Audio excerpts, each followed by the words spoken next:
Look for the bare necessities, the simple bare necessities. Forget about your worries and your strife.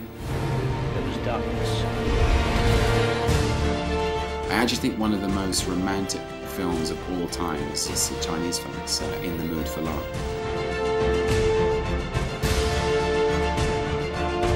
I hope I go on to do other things that the Chinese fans will enjoy as well. About the train. I'll kill you. When do we start?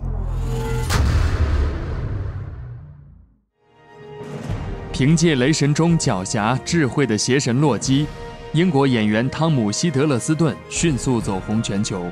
中国影迷喜欢叫他抖森。他拥有剑桥等名校的高学历，气质古典，个性诙谐幽默。在《战马》《午夜巴黎》等影片中，斯皮尔伯格、伍迪·艾伦这样的大牌名导也都向他抛出了合作的橄榄枝。近日，《雷神2》确定将引进内地，人气爆棚的抖森也来到北京，接受了时光网专访。在这部新片中，抖森继续出演内心阴郁、聪明狡诈的邪神洛基，他将带着复仇的怒火，面对更加强大的敌人。I'll find a way to save us all. I think what's fun about Loki is that he's the god of mischief, and if you look up mischief in the English dictionary, it says it's the inclination to be playful, to tease, to charm. So I think he's like the thing that actually it's part of his nature to be to want to have fun. You know, he likes to create chaos where there is order. And I think there is always something quite likable about that. Enough! You are all of you beneath me. I am a god, you dull creature, and I will not be bullied by that.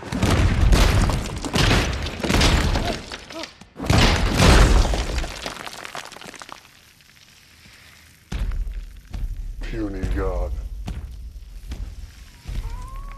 If I were Loki's therapist, I would say, first of all, we need to put a down payment on at least 30 sessions, because it's going to take a while. And I would do a lot of listening, and I would say, how does that make you feel? And I would try to encourage him to forgive his family, is what I would be, leading him towards forgiveness, and say, you know, your brother is not so bad, your father actually kept you alive, your mother cares about you very much. To see if he could sort of spin his perspective, because the way he sees the world is he thinks the universe it hates him. He thinks he has no place in the universe. Actually, he does, and there are lots of people who would like him to be part of things. But so you know, just be like lots of cups of tea, a lot of love, a lot of listening, and a lot of time on that couch. I probably would be in business for the rest of my life. You know. He'd be coming back every day saying, I got this other thing to tell you. There was this time when Odin said this. And we're like, please sit down, you know. May I refer you to Dr. Freud? All those things. Why? You were knee-deep in Jotun blood. Why would you take me? You were an innocent child. No. You took me for a purpose. What was it? Tell me! He and I are almost like brothers at this point.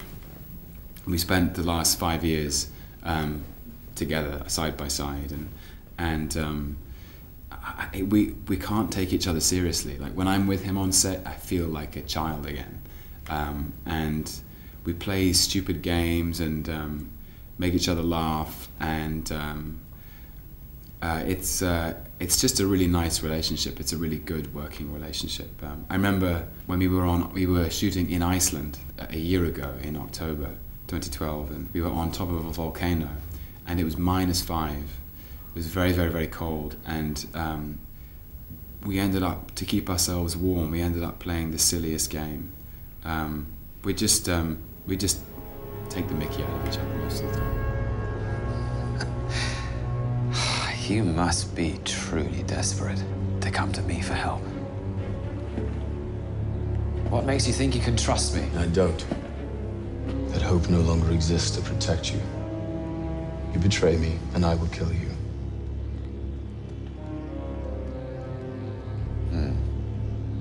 I'd love to see him play Loki actually, and he'd have to give me some training in the gym.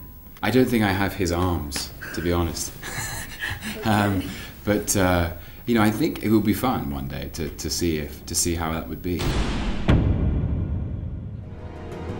The interesting thing about Shakespeare is for myself and Kenneth Branagh, it's a shared frame of reference, and I suppose we've both grown up with those stories. So when we were talking about Loki in our first conversations, here we had a character. Loki is an illegitimate son who's ambitious and manipulative and broken-hearted.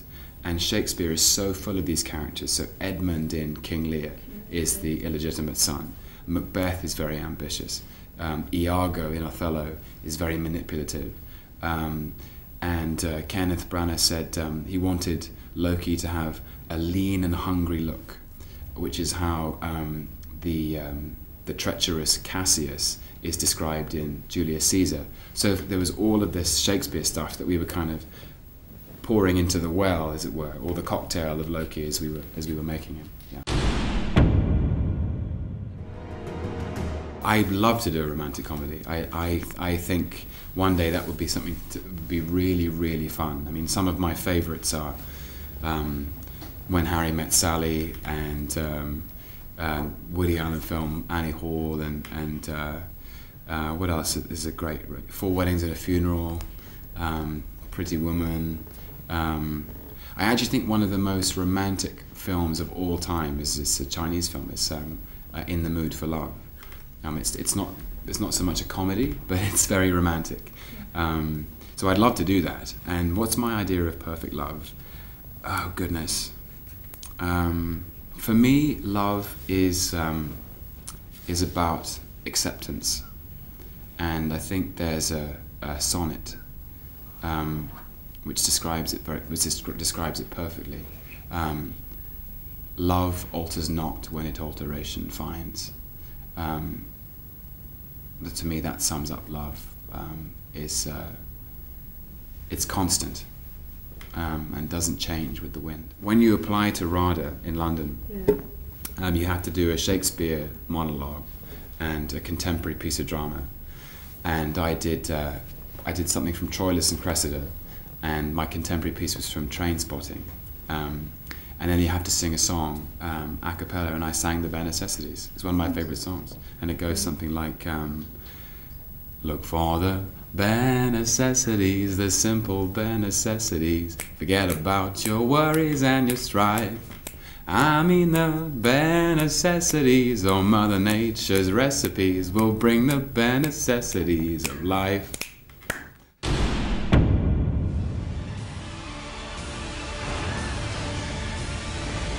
I'm just grateful to have an audience, and you know, I love this character. He's such an interesting, fascinating character. Because he's so elegant and so charming, and yet he's so broken. You know, his psychology is so broken. His emotional core is so broken, and so I'm very proud that he's so popular in China. And I hope that I'm only 32 years old. So I hope this isn't the last that you'll see of me as an actor. I hope I'd go on to do other things that Chinese fans will enjoy as well.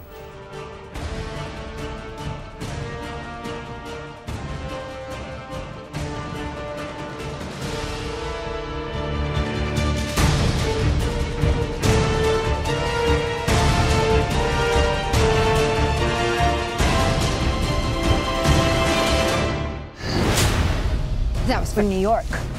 I like her.